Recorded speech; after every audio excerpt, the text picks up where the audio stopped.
Kindle Kid presents The Very Hungry Caterpillar, a beautiful story written by Eric Carle.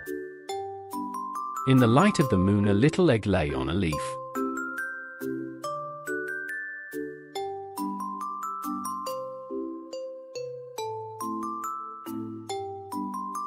One Sunday morning, the warm sun came up and, pop! Out of the egg came a tiny and very hungry caterpillar. He started to look for some food.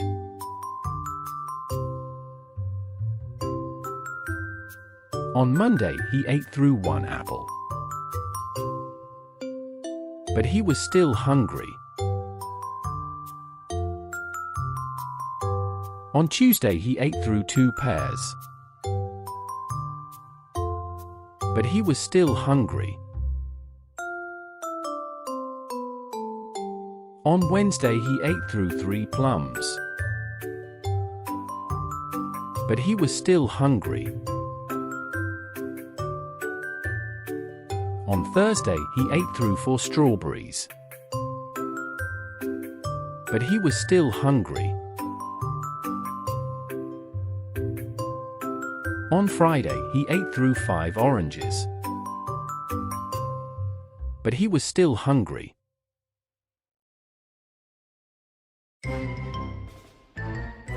On Saturday, he ate through 1 piece of chocolate cake, 1 ice cream, 1 pickle, 1 slice of Swiss cheese, 1 slice of salami, 1 lollipop, 1 piece of cherry pie, 1 sausage, 1 cupcake, and 1 slice of watermelon. That night he had a stomachache.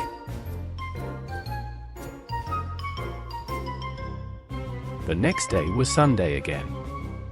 The caterpillar ate through 1 nice green leaf, and after that he felt much better.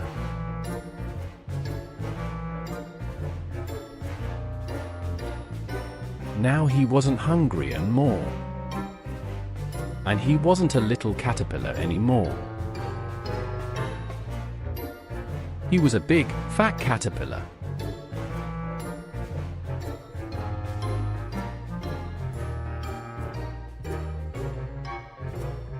He built a mall house, called a cocoon, around himself. He stayed inside for more than 2 weeks. Then he nibbled a hole in the cocoon, pushed his way out and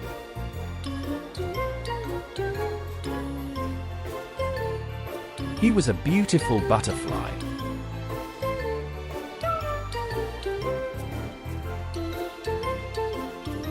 Thank you for watching the video. Please subscribe. Kindle Kid presents The Tiny Seed, a beautiful story written by Eric Carle and animated by Kindle Kid. It is autumn.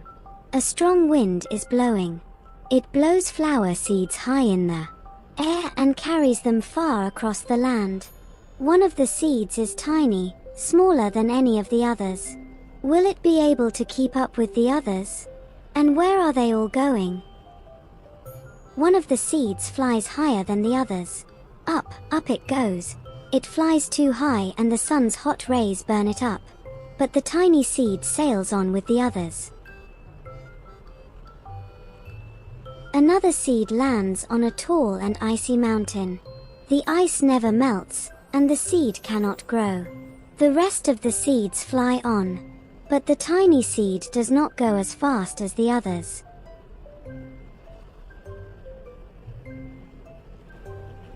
Now they fly over the ocean. One seed falls into the water and drowns. The others sail on with the wind. But the tiny seed does not go as high as the others.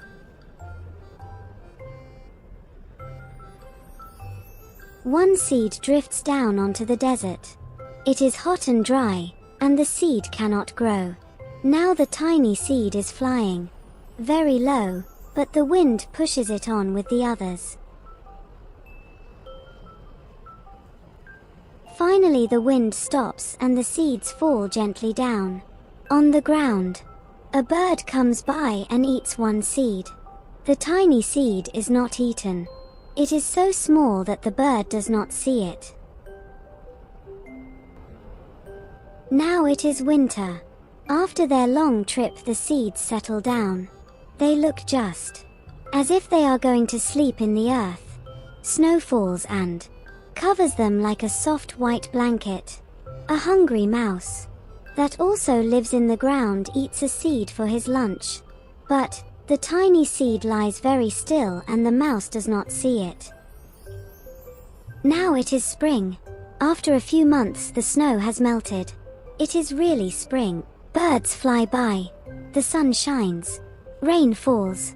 The seeds grow so round and full they start to burst open a little. Now they are not seeds anymore. They are plants. First they send roots down into the earth. Then their little stems and leaves begin to grow up toward the sun and air. There is another plant that grows much faster than the new little plants. It is a big fat weed, and it takes all the sunlight and the rain away from one of the small new plants. And that little plant dies. The tiny seed hasn't begun to grow yet. It will be too late. Hurry. But finally it too starts to grow into a plant. The warm weather also brings the children out to play. They too have been waiting for the sun and springtime. One child doesn't see the plants as he runs along and, oh, he breaks one. Now it cannot grow anymore. The tiny plant that grew from the tiny seed is growing fast, but its neighbor grows even faster. Before the tiny plant has 3 leaves, the other plant has 7. And look, a bud. And now even a flower. But what is happening? First there are footsteps. Then a shadow looms over them. Then a hand reaches down and breaks off the flower.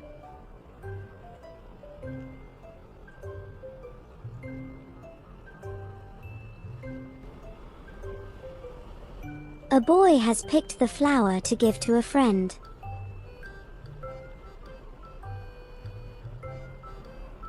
It is summer.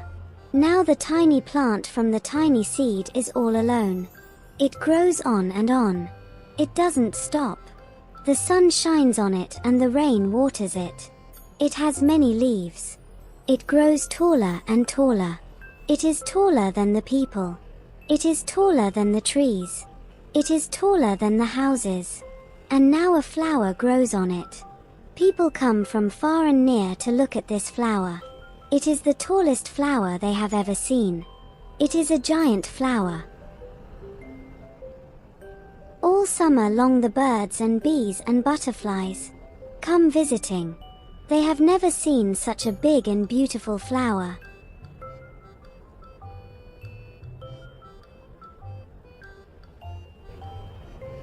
Now it is autumn again. The days grow shorter. The nights grow cooler. And the wind carries yellow and red leaves past the flower. Some petals drop from the giant flower and they sail along with the bright leaves over the land and down to the ground. The wind blows harder. The flower has lost almost all of its petals. It sways and bends away from the wind. But the wind grows stronger and shakes the flower. Once more the wind shakes the flower. And this time the flower's seed pod opens. Out come many tiny seeds that quickly sail far away on the wind.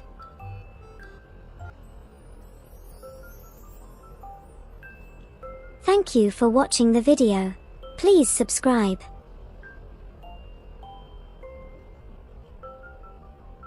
Kindle Kid presents Mr. Seahorse, a beautiful story written by Eric Carle and animated by Kindle Kid. Mr. and Mrs. Seahorse drifted gently through the sea. Mrs. Seahorse began to wiggle and twist, this way and that. "It's time for me to lay my eggs," she said. "Can I help?" asked Mr. Seahorse. "Oh, yes. Thank you," said Mrs. Seahorse, and she laid her eggs into a pouch on Mr. Seahorse's belly. "I'll take good care of our eggs," said Mr. Seahorse. I promise." As Mr. Seahorse drifted gently through the sea, he passed right by a group of trumpet fish hidden in a patch of reeds.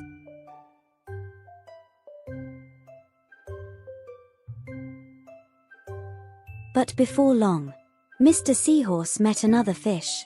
"How are you, Mr. Stickleback?" asked Mr. Seahorse. "Delighted," replied Mr. Stickleback. "I just built a nest and right away Mrs. Stickleback laid her eggs into it. Now I am taking good care of them until they hatch." As Mr. Seahorse drifted gently through the sea, he passed right by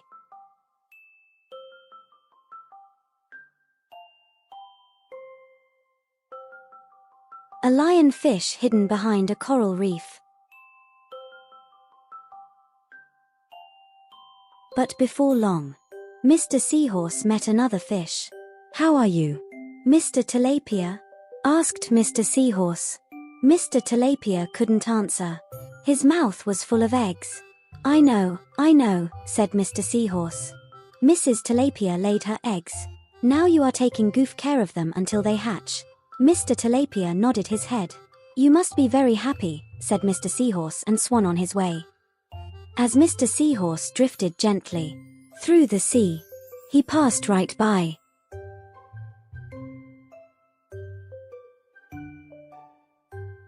a pair of leaf fish hidden among the seaweed.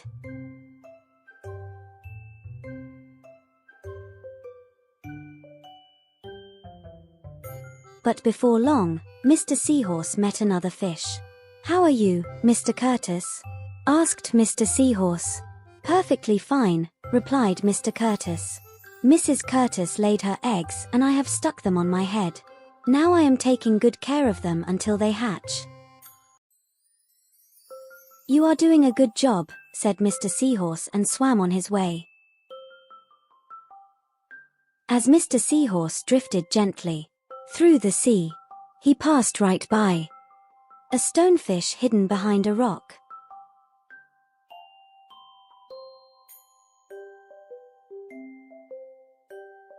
But before long, Mr. Seahorse met another fish.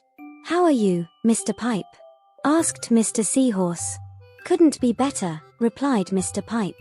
"Mrs. Pipe laid her eggs along my belly. Now I am taking good care of them until they hatch." "You should feel proud of yourself," said Mr. Seahorse and swam on his way. But before long Mr. Seahorse met another fish. "How are you, Mr. Bullhead?" asked Mr. Seahorse. "Tip-top," replied Mr. Bullhead. "Mrs. Bullhead laid her eggs and the eggs hatched.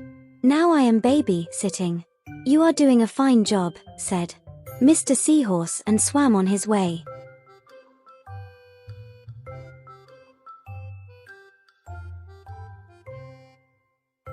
The time had come for the seahorse babies to be born. Mr. Seahorse wiggled and twisted, this way and that. At last, the babies tumbled from Mr. Seahorse's pouch and swam away. One baby turned around and tried to come back into the pouch. "Oh, no," said Mr. Seahorse. "I will do love you, but now you are ready to be on your own." This gorgeous tale follows Mr. Seahorse and other male mothers in the ocean, with special acetate pages that hide fish behind rocks and reeds. As Mr. Seahorse floats through the sea, he meets many other fathers. Kindle Kid presents The Very Clumsy Click Beetle. Written by Eric Carle and animated by Kindle Kid. One fine morning a young click beetle decided to go for a walk.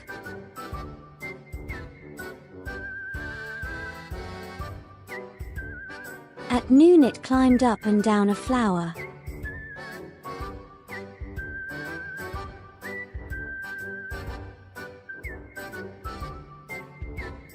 In the afternoon it rummaged through a pile of pebbles.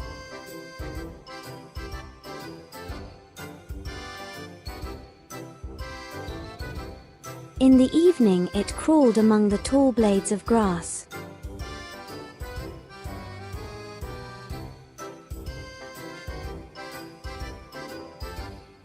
And when it turned night, the young click beetle crept up a tree. After a while it got tired and fell to the ground. It landed on its back. The young click beetle tried very hard to turn over onto its feet, but it couldn't. "Help!" it cried. All along, a wise old click beetle had been watching the young click beetle. "Tomorrow morning I will teach you how to click and flip through the air and land on your feet," said the wise old click beetle. "In the meantime you may as well go to sleep. Good night."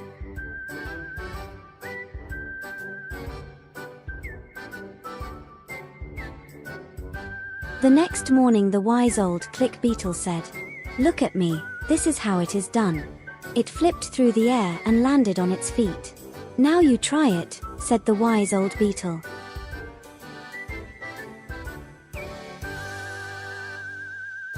"Thank you. That looks easy," replied the young click beetle. Just then an earthworm stuck his head up out of the ground. "Look at me," said the young click beetle. And with a loud click, it flipped through the air. But it landed on its back. "How very clumsy of me," said the young click beetle. Just then a turtle ambled by. "Better luck next time," said the turtle. "Keep on trying." "Look at me," said the young click beetle. And with a loud click, it flipped through the air.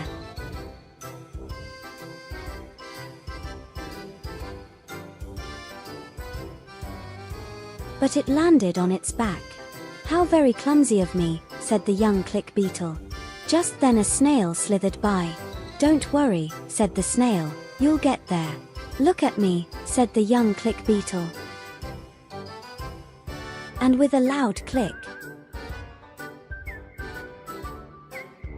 it flipped through the air.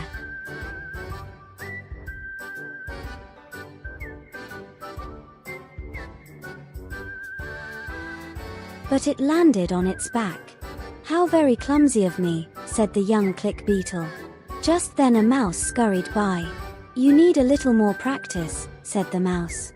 "Look at me," said the young click beetle. And with a loud click, it flipped through the air.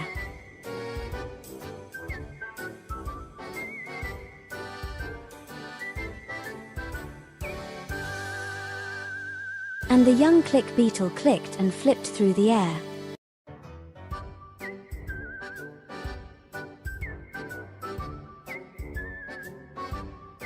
But this time it did 3 graceful somersaults and landed on its feet.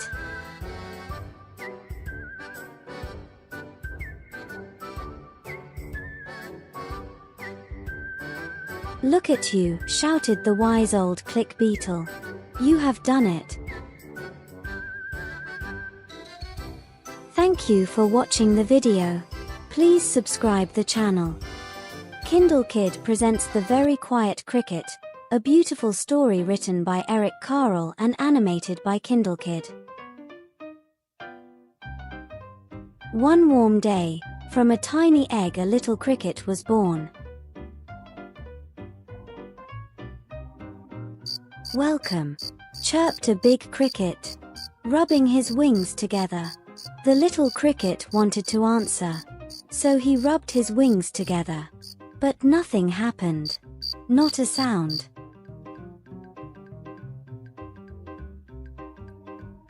"Good morning," whizzed a locust, spinning through the air. The little cricket wanted to answer, so he rubbed his wings together. But nothing happened, not a sound.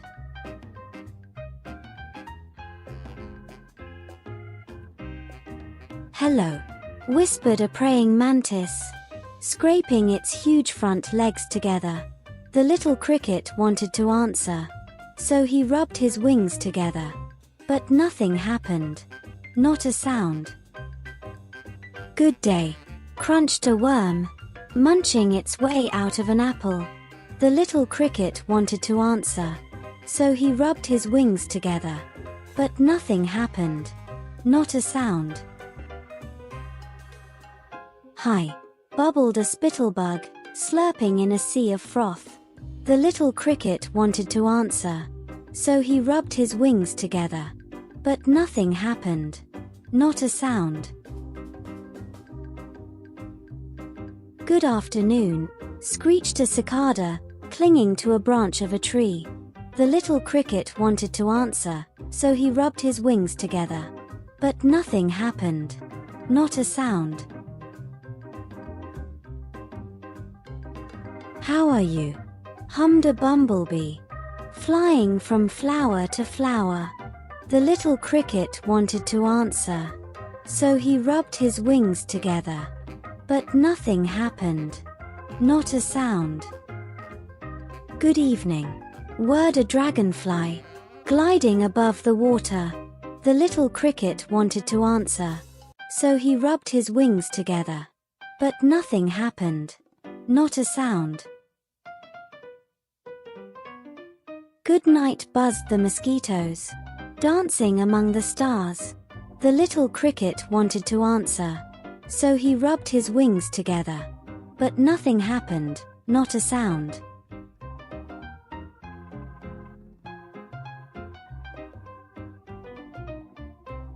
A lunar moth sailed quietly through the night, and the cricket enjoyed the stillness.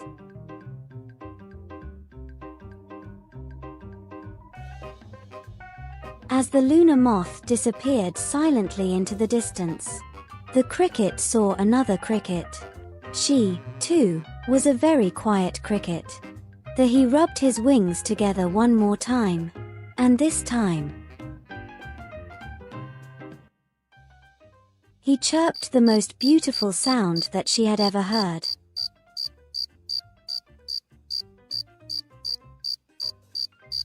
Thank you for watching